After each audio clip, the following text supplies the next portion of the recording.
How to view your item listing on Facebook Marketplace. Let's get started. Launch your Facebook app. Make sure you have already logged into your account. You will land to the home page. Now at the bottom, you're going to find different options. Navigate to the option of Marketplace. Once you're in the Marketplace page, at the top right corner, you're going to find this icon. Click on it.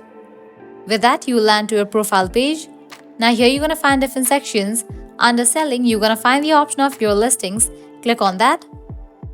With that, you'll be directed to the listings page. Now in this page, you're going to find all of your item listing. You can see that.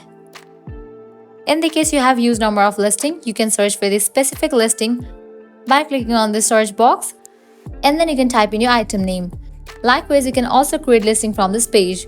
Well, this is how you can easily view your item listing on Facebook Marketplace.